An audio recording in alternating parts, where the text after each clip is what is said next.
What if the next major crisis in the Mediterranean isn't about islands or airspace, but about gas, forgotten alliances, and a war for control of the sea itself? Welcome to the untold story of Greece and Libya, two nations that once stood side by side, allies through turbulent times, sharing military ties, political friendships, and strategic dreams. But somewhere along the way, that brotherhood shattered. As Greece turned towards Europe and Libya fell into chaos, another player entered the game: Turkey, a country with its own ambitions, its own maps, and its own vision of the Mediterranean, not as a shared sea, but as its own backyard. In 2019, Libya and Turkey signed a deal that redrew the map of the Mediterranean overnight, a deal Greece called illegal, a deal that turned Libya from a forgotten friend into a rival. Since then, this hidden conflict has escalated into a complex power game. Greece racing to defend its maritime rights, Turkey expanding its reach, and foreign powers fueling a dangerous proxy war over gas and influence. And just when it seemed the situation was locked in stalemate, a surprising new twist emerged. In March 2025, Libya made a move no one expected, a decision that could change everything and open the door to diplomacy once more. This is the story of how Greece and Libya became rivals, how energy and power reshaped their fate, and why the next chapter may be written sooner than anyone thinks.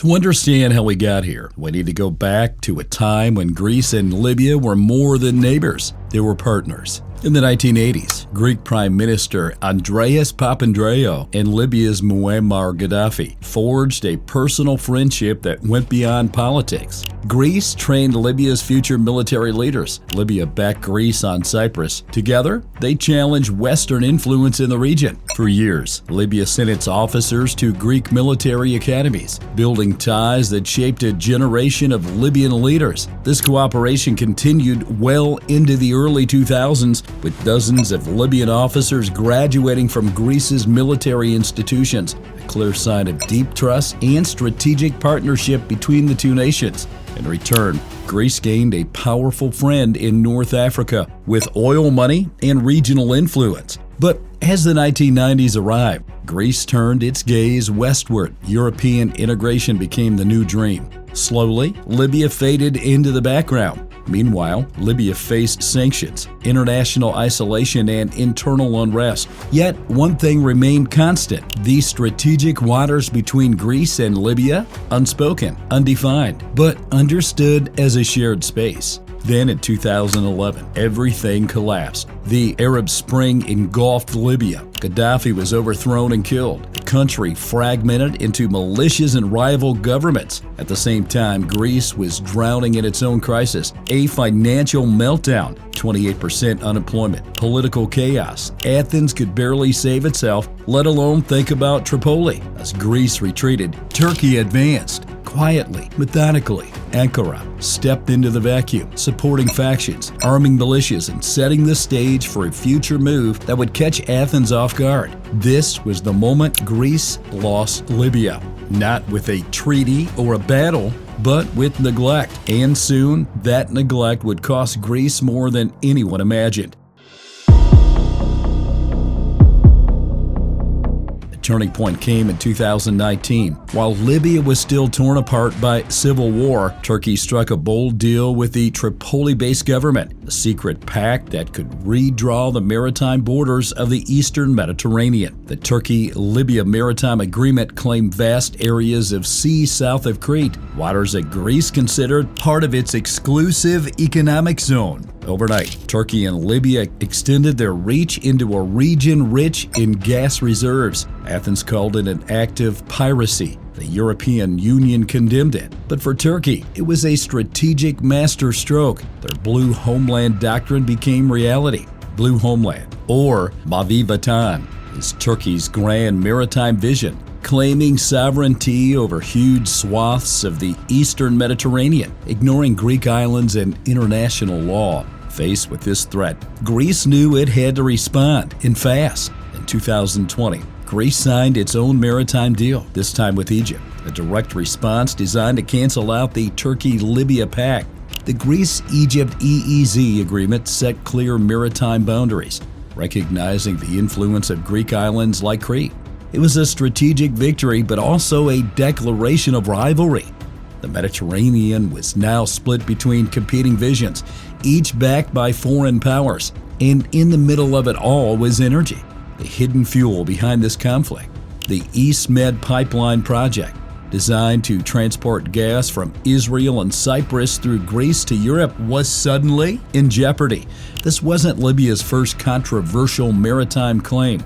Decades earlier, Libya declared the Gulf of Sirte a closed historic bay, demanding sovereignty over waters far beyond international norms. The claim was rejected globally, but it revealed a long-standing Libyan ambition to control vast maritime zones. For Greece, these moves were alarming, because once one nation bends maritime law, others may follow. The battle lines were drawn: energy, maritime borders, and national pride, and the next moves would decide the future of the region. Before we move to the next chapter, I want you to know that this video took a lot of time and research to produce. If you find this content valuable, please like the video and subscribe to our channel. Your support helps us create more in-depth geopolitical analysis like this. As maritime disputes raged, Libya itself became the battlefield for a new kind of war, a proxy war fueled by energy and foreign ambitions. Greece, feeling the threat, made a risky move. It backed General Haftar and Libya's Eastern Parliament, betting on his victory over the Tripoli government. In 2020, Greece welcomed Haftar in Athens, hoping he could cancel the Turkey-Libya maritime deal, but it was a gamble that failed. Haftar's forces were pushed back, and Greece's diplomatic bet came at a cost. Turkey doubled down. Ankara sent drones, warships, and Syrian mercenaries to secure Tripoli. Suddenly, Libya was no longer a failed state, but a Turkish stronghold on the Mediterranean coast. Other powers joined the fray. The UAE, Egypt, France, and Russia's Wagner Group threw their weight behind Haftar. What started as a local conflict had now become a global power struggle. And then, in 2023, nature struck. Floods devastated the Libyan city of Derna. Greece sent a rescue team, but tragedy followed. A deadly accident killed 4 Greek rescuers and 3 Libyan civilians. A moment of humanitarian aid turned into a symbol of the broken ties between two nations. It wasn't the first time Greece tried to extend a hand of support. Back in the most difficult moments of the pandemic, Greece donated thousands of COVID-19 vaccine doses to Libya, a gesture of solidarity, hoping to keep diplomatic channels open and remind Tripoli of the historic bonds between the two nations. But diplomatic relations continued to deteriorate. One of the most telling incidents, Greece's foreign minister refused to meet with Libya's foreign minister upon arrival at Tripoli airport, turning his plane around and leaving without engaging, a diplomatic snub that symbolized the complete breakdown in communication between the two nations. Meanwhile, the energy race intensified. ExxonMobil, in partnership with Greece, completed seismic surveys south of Crete and is expected to decide by mid-2025 whether to proceed with exploratory drilling. Chevron has also shown interest in nearby offshore blocks following Greece's new international tenders. While no production drilling has started, American energy giants are now positioning themselves in the region's high-stakes hydrocarbon game. The Eastern Mediterranean was turning into a crowded chessboard of energy, warships, and competing interests. And for Greece, the stakes had never been higher.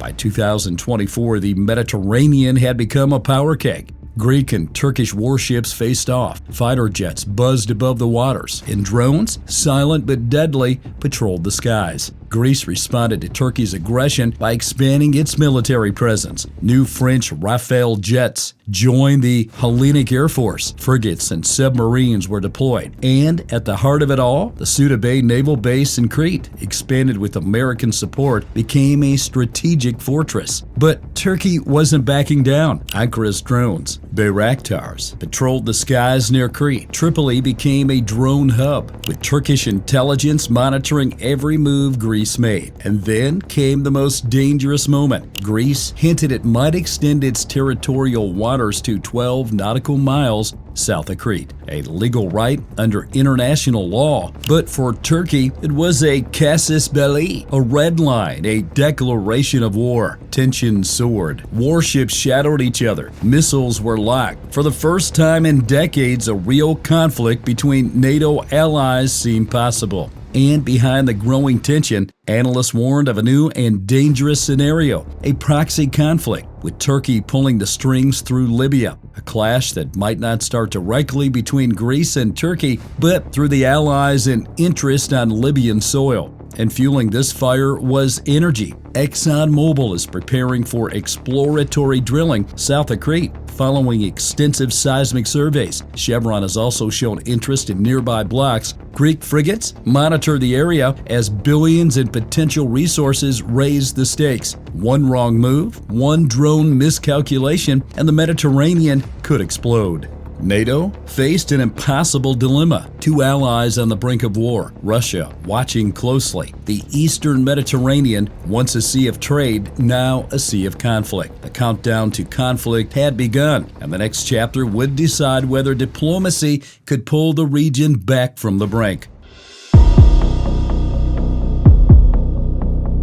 And just when it seemed war was inevitable, came an unexpected move from Libya. In March 2025, Libya's National Oil Corporation launched its first international oil and gas auction in 17 years, 22 offshore and onshore blocks up for grabs. But here's the surprise. The offshore blocks respected Greece's exclusive economic zone. No claims overlapping Crete. No Turkish-backed provocations. For the first time, Libya's actions, not just its words, acknowledged the maritime influence of Crete and the Greek islands. A move that could quietly undermine the 2019 Turkey-Libya maritime deal. A sign that Libya, facing its own economic needs and global pressures, might be ready to chart a more independent course. For Greece, this is more than good news. It's a diplomatic window, the first real chance in years to reset relations with Libya. Some analysts propose the creation of a permanent diplomatic committee between Greece and Libya, a daily working group focused on finding solutions, rebuilding trust, and ensuring that such maritime disputes never escalate again. If Greece acts swiftly, it could rebuild the bridge to Tripoli, turning an old friend lost to war and chaos back into a partner.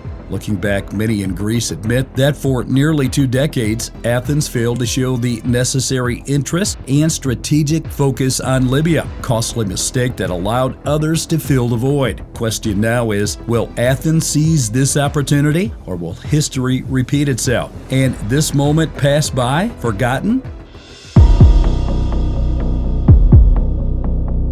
For centuries, the Mediterranean has been a sea of trade, war, and shifting alliances. But today, it faces one of the most dangerous chapters. Gas, oil, and power have turned old friends into rivals. Greece and Libya, once allies, now find themselves on opposite sides of a growing regional storm. Turkey's ambitions, Europe's energy needs, and global powers' interference have pushed the region closer to the edge. Yet, amid the rising tensions, 2025 brought a rare chance for change. Libya's quiet shift, respecting Greece's maritime rights, could be the opening Athens needs. A chance to avoid the next great Mediterranean conflict, a chance to build bridges instead of launching ships. But the window is narrow, and the question remains, will Greece seize this moment, or will the Mediterranean's future be written in conflict once again? The next chapter is being written now, and it may shape the fate of the entire region. If you found this story insightful, don't forget to like this video and subscribe to our channel for more deep dives into the world's most critical geopolitical conflicts. It helps us bring you more stories